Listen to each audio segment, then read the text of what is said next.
One of the things about coming out here to a remote location like this and being able to live with the wildlife and experience what the wildlife experiences and try and capture that in some of the photographs that we're doing, that's powerful. That's where the emotion is, and that's what makes a great photograph.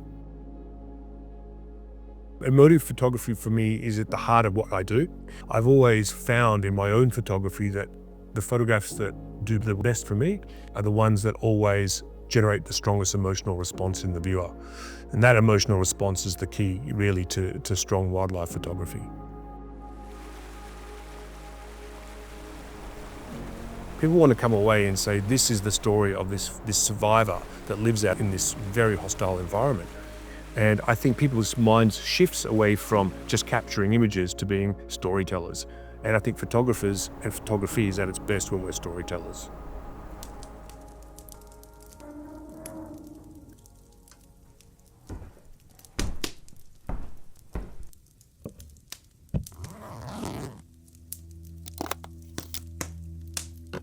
The sort of people who are going to come on a trip like this are those who want to make emotive photographs. They want to be able to put a photograph out in the world that's going to tug on people's heartstrings and make them feel something. So when we're out here photographing in the field, what I'm trying to do all the time is to get people in a position where they can capture photographs that speak to the story of the fox and what it's like to be up here in a nature reserve, where you're isolated from people and no one is here.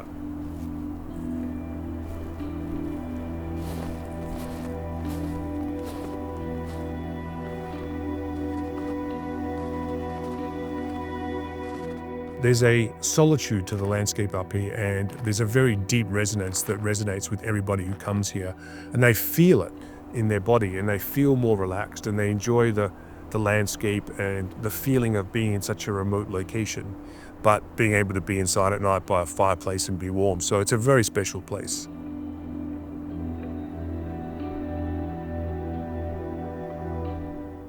When you come here for the first time, you're like, wow, what are these animals eating? Because I can't see any food. And they're opportunists, so they're scavenging on the beach all the time. They're looking for food, they're looking for what they can get. So they're taking mussels, they're taking shellfish, something washes ashore. And that's also part of the story.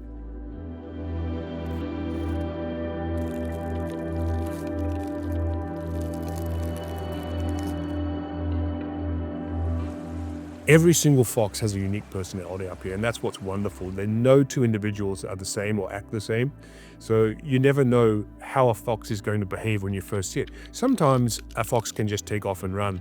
Other times they get very curious and they allow us to get very close.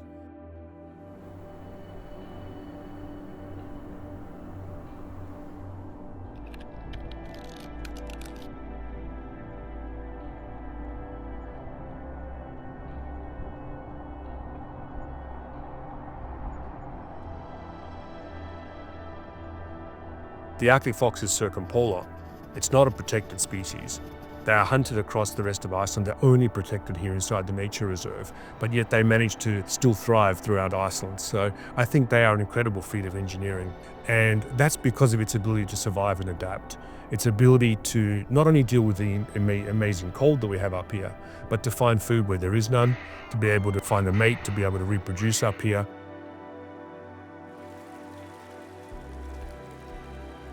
The tail, for example, is a huge part of the fox. It's almost as big as an Arctic fox. So it will sit on its tail to stay warm.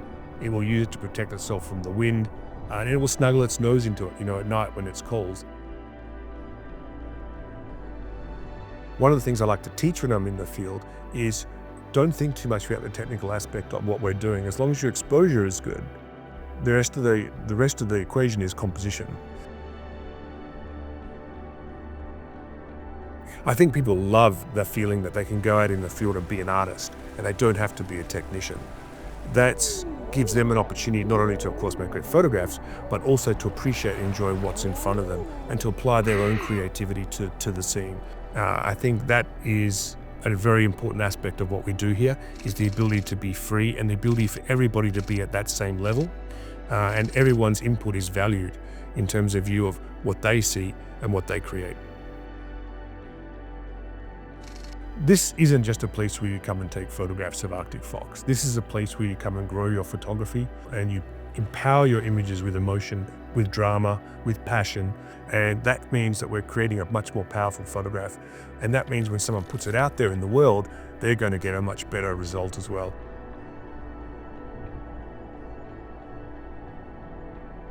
My hope is that people will come away from a trip like this, not only with great photographs, because the story up here is special, and this is an incredible part of Iceland to visit, but also I want them to come away with an emotional experience they're going to hang on to for the rest of their lives.